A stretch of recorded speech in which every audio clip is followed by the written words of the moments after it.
and I'll start with some questions. So, tell me a little bit. I guess obviously, I think there's a ton of cool stuff that you're trying to do with this book.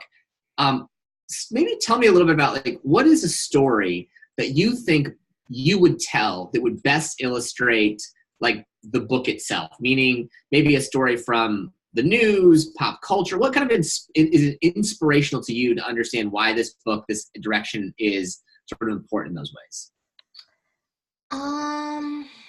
So I guess I'll start with the one that I put into the document. So I remember like in the beginning or sort of like middle stages of this book where I was working on the protagonist and the antagonist. Mm-hmm. And so when I got to the antagonist, I sort of like it was 2016 and like the presidential election was going on, and I would see how Trump was basically using a bunch of fear rhetoric in order to like push up his campaign and sort of play off of people's fears and insecurities. And so I sort of modeled that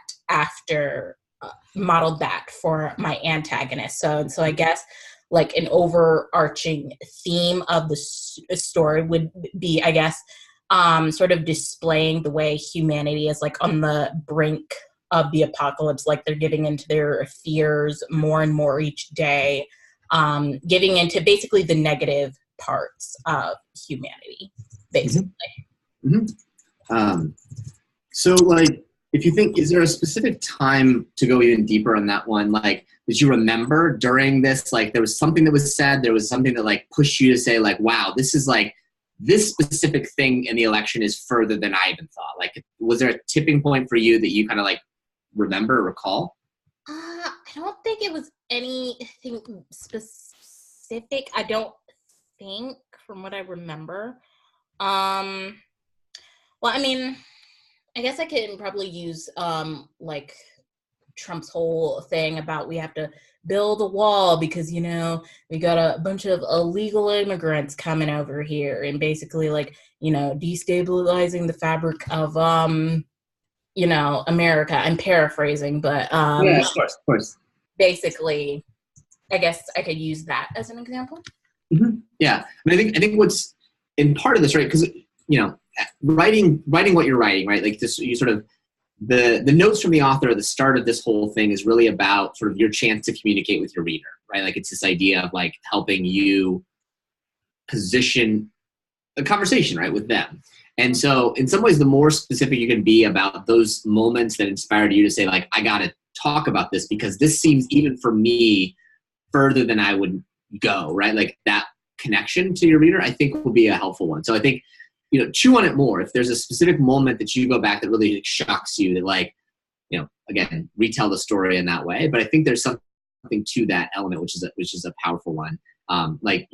You started asking the question, like,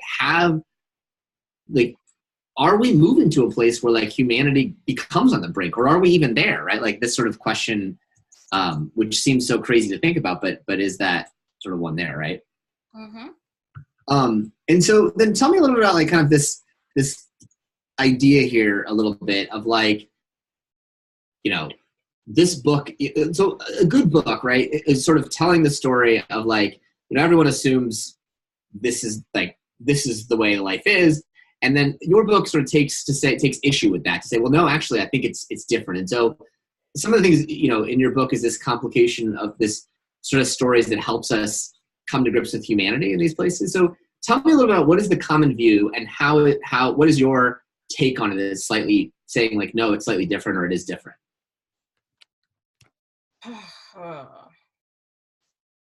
This is a tricky question. Do you want me to like kind of like base it off of my previous answer, like of using Trump as like a model for like whatever it is? I mean, I think what we're trying to do is find a way to make you as the author relatable in the context of the book. Like what a note from the author really is designed to do is have you sort of like be explicit with your reader of where you were so they can understand you, to give context to what they're about to do. And so you're in some ways previewing the movie, but it's like a director's cut. Like, hey, let me tell you, here's where I was in my life. Here's what was important to me.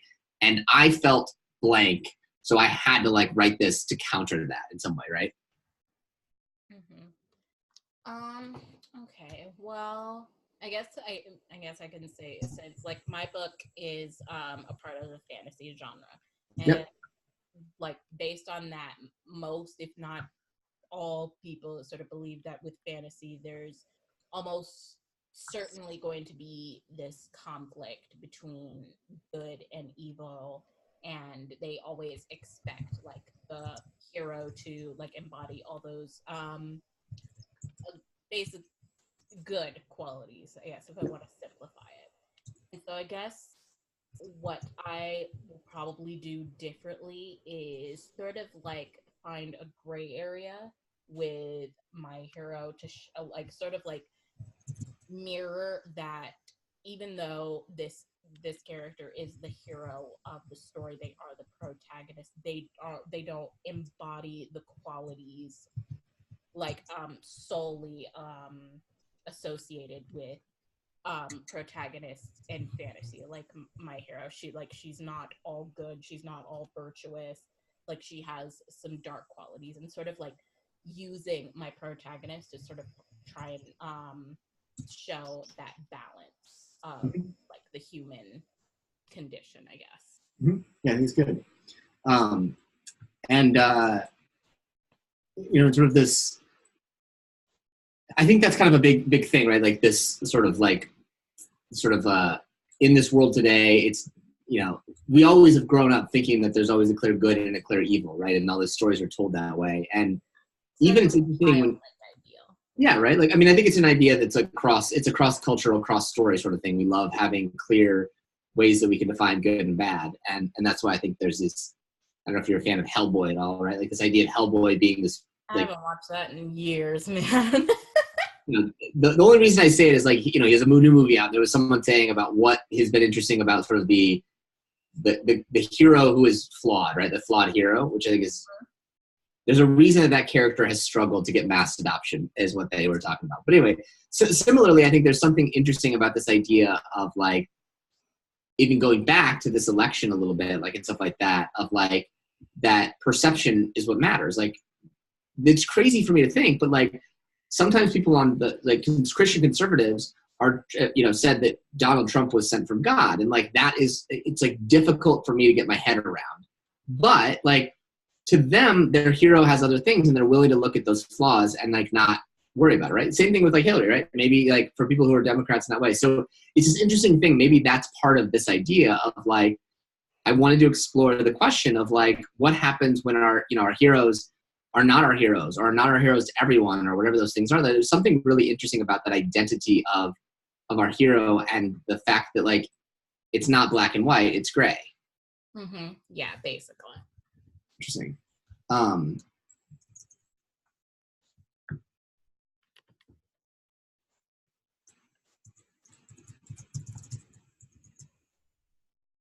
And so for you, right, like this idea, I guess if you think about your own, like, your own desire to sort of explore these themes within the characters, what personally called you to say, like, I've got to explore these characters? Like, what were you going through, or what were you thinking about that made you mad or frustrated or happy to explore these characters in these complicated ways? I guess so. When I like first started like reading a book,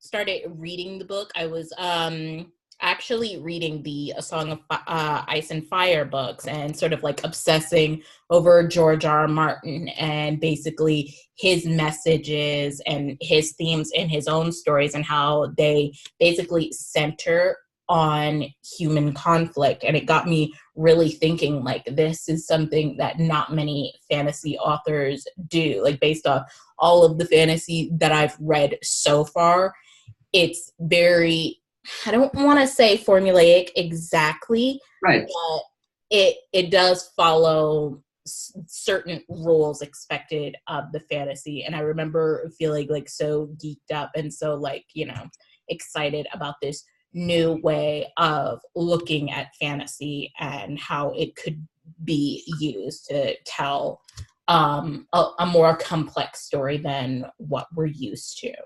And so since I had never written a fantasy before, I sort of like wanted to challenge myself to sort of see if I could do something like that too. And considering that I am a woman of color, I, basically wanted to challenge myself to see if I could do something, as,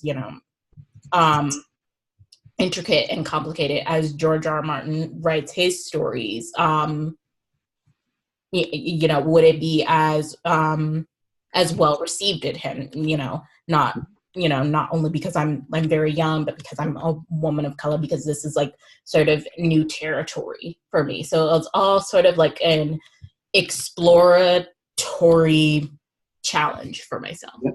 Yep. I think that's an interesting point to talk about too, right? Like, is that like exploring the genre?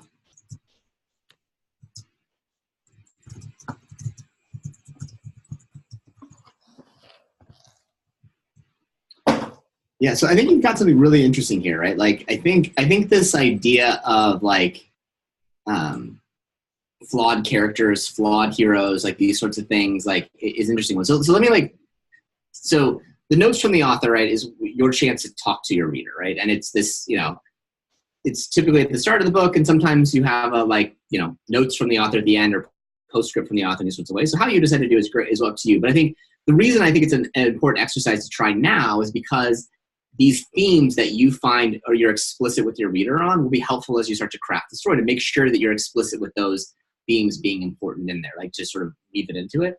So, I took sort of some notes here based on how you might sort of think about structuring this a little bit, but it is a little formulaic, to your point, about what the notes from the reader. Has these like 7 kind of key elements that you highlighted here.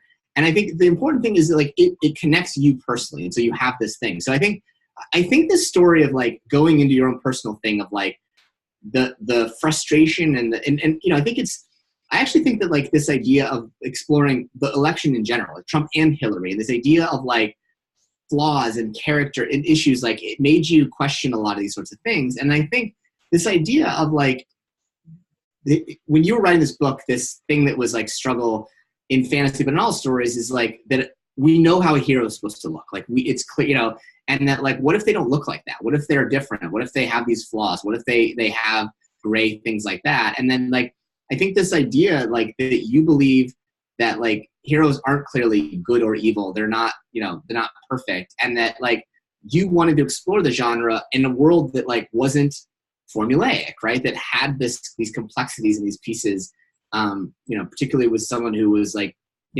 coming to this from a different, maybe, sort of like background and perspective. And, like we feel like we want heroes that are clearly good, but that's not really what we want in real life, right? So like why these things are and that sort of stuff. And that like, all of this makes me nervous about like, as things become, sort of like more and more caustic and angry and stuff like that, are we leading ourselves to where we create these, vilify each other and create these heroes that are, we build up heroes that are flawed, and therefore we make each other matter. And does that bring us closer to where we're going? So I don't know. What do you think? Like, does this feel like it's jiving kind of with where you're headed? Okay.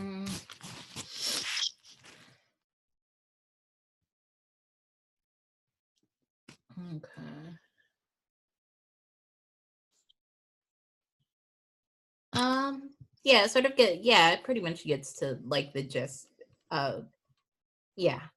I think what's important about this one, right? And I think, the exercise that I would say is like, eventually going to write a note to the author. And I think my suggestion is to try to take a stab at it now and try to take a stab at like kind of why it's this, as a fiction writer, you've got this third wall, right? Like the wall is like, you're not, if you're writing nonfiction, it's easy. You intersperse your dialogue throughout to your reader all the time. But when you're doing fantasy, you don't have that. And so you have to kind of be, when you're doing fiction, you're writing this as a way to like sort of talk to your reader that is different, right? It's like one of those things that like you get this shot to sort of set the stage, again, like almost as if you're the director going on the stage to tell what they're about to see before the film premieres, and to tell where you were at and why you were at and all these sorts of things that do it. And then really trying to say like, I tried to really cover these themes of like, is humanity worth saving when all our heroes are flawed? Like, what does that look like? How are these things like?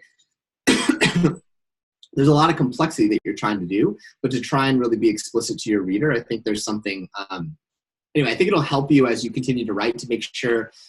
It's almost like the promise, right? You're promising your reader, here's what you're going to see, and then make sure that the book fulfills that as you're going along to kind of like take them through those core tenets.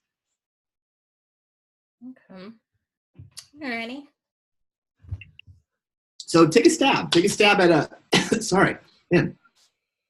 All right, take a stab at your first, at a first shot at kind of this notes from the author and see if it kind of helps. Again, like make sure that the themes that you want to explore are explicit, right? You're explicit in the start, and then you're being thoughtful about those big themes. And then, I think as what I found for a lot of authors is this moment now to sort of say like, okay, there's a lot of things I could cover, but this is the sort of central tenet. I want to make sure that theme fits throughout. And I think it's a good mile marker to make sure to say like, all right, write all this stuff, but what is the big idea, the big point that I want to leave my reader with for sure?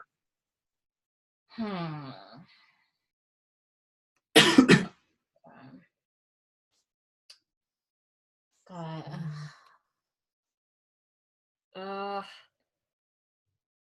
Okay, so when you say big idea, you sort of mean like an overarching theme of Yeah. Sort of what I mean by big idea is that you want to be able to sort of like, if you come on, again, if this was the movie premiere of this one, in this movie, I was really thinking about the primary themes of blank or the primary theme of blank that you wanted to make sure you hit on for the person. Because like a lot of your readers who are going to first be reading this book, they're fans of you, but they may not be fans of the genre, right? They might not be like they just want to support you. And so part of this is like, you have to tell them like what to look for, right? You have to give them the roadmap. You kind of have to be their like circus conductor to sort of help show them where they are. And so in some ways you have to sort of simplify this down into a primary theme that you really wanted to try and make sure you that is woven throughout and how you talk about it. So it's just a little bit of like what was in your mind that inspired you to write it and be kind of explicit in that conversation. Okay. I'm trying to figure out how to word this.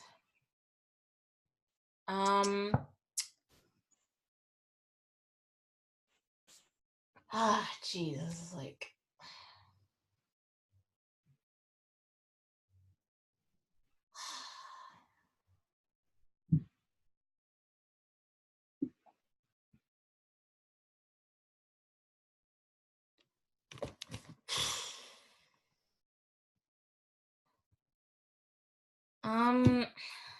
I guess if I was like gonna crap.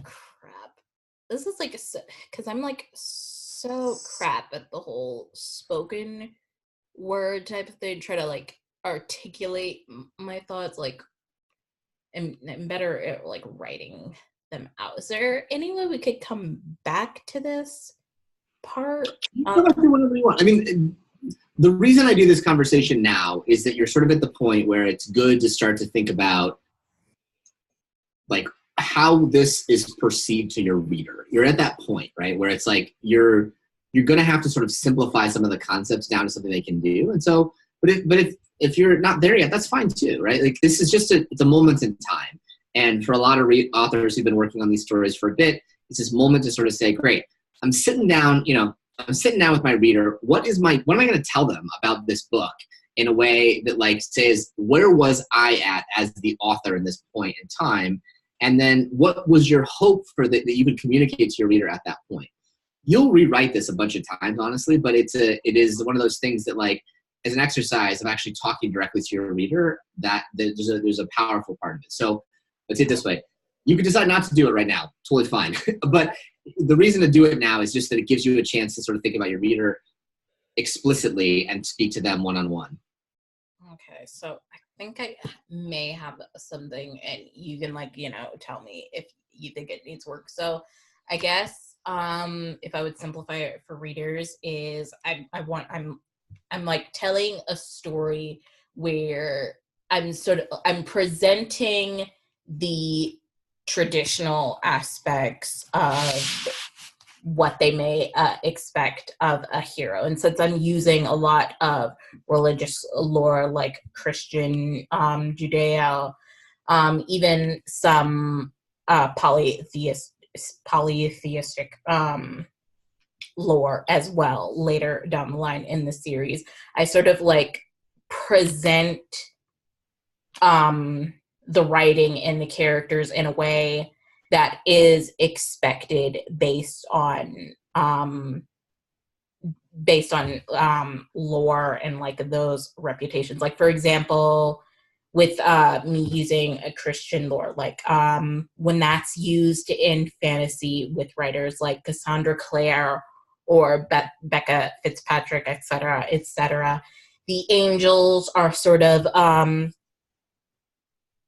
they're seen as this embodiment of goodness and light and the heroes of the story. And so I guess with my story, I'm sort of like deconstructing the way what we have come to know and accept as the truth in a way that like sort of highlights their flaws and sort of I guess shows how our heroes are, and even our villains are not as black and white as we thought they are. In a way, we all share I guess a common ground if we like work to see it and listen to one another more. And I think I would say that's consistent with, I think, some of the things you said. And I think it's why I think even your use potentially of the politics as something inspiring to you is not to sort of bash one party or the other, but to sort of say like these are flawed humans, just like there are flawed, and I think there are flawed characters. And I think that when you recognize that there's no black and white, and black and white is just in the eye of the beholder, it's all gray, it allows us to sort of like have a different dialogue. And it's not that that's what but the book's not about politics, but it inspired you to ask this question, right? That's kind of what I would say is like you're trying to communicate to the reader, to give them an analogy, a real world thing so they can understand where you were at that helped you kind of pose these questions. Mm-hmm. Alrighty.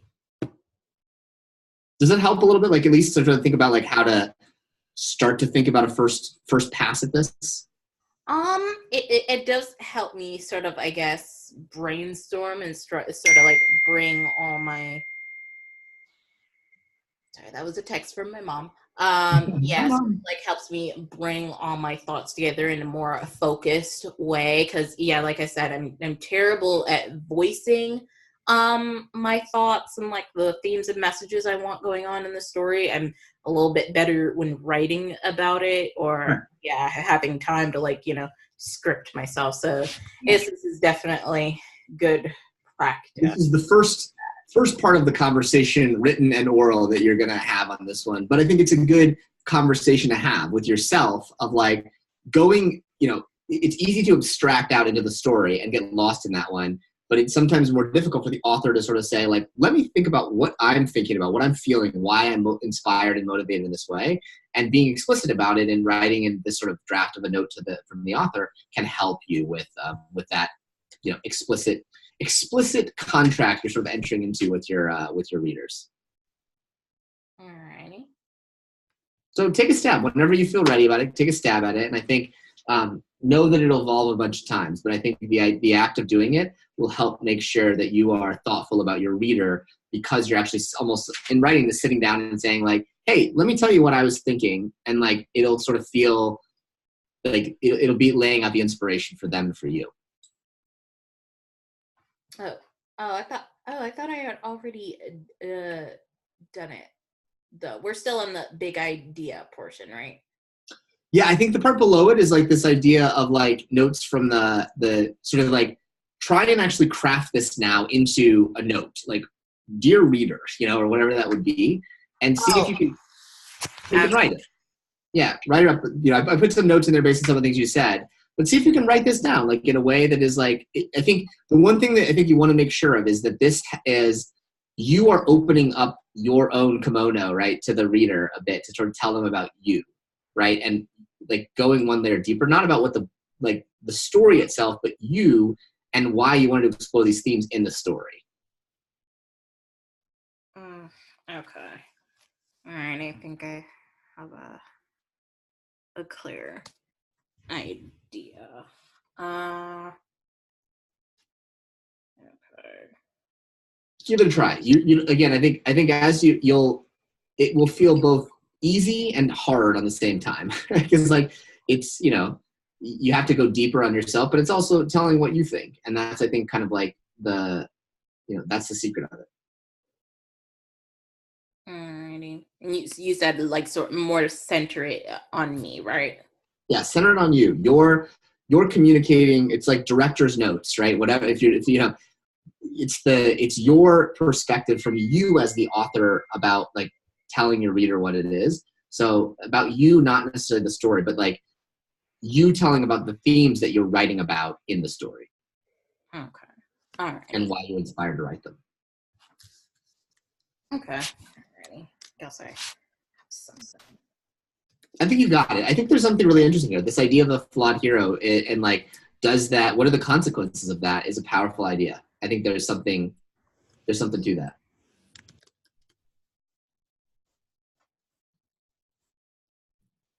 All right, I'll put a note into your update room for your editor too, that we chatted about this sort of stuff, and then yeah, go back and forth, see if there's something that you can kind of extract together, and I think there's something pretty cool here. Alrighty. All right, cool. We'll talk soon then. Alrighty. Can you remind me of the date when the first draft is due? June 23rd, I think. Okay. Alrighty. I'm gonna try and see what I can. Eons from now. Okay. Thanks. And remember, an incomplete first draft, but a draft is preferred to a complete, you know, sort of like, but like, oh, I just need more time. Just get something, right? I think that's the idea of like, you'll have holes in it, but it'll be a good starting place for us to see where it's going. Alrighty. Perfect. Alrighty. Thank you. We'll talk soon. Bye. Bye.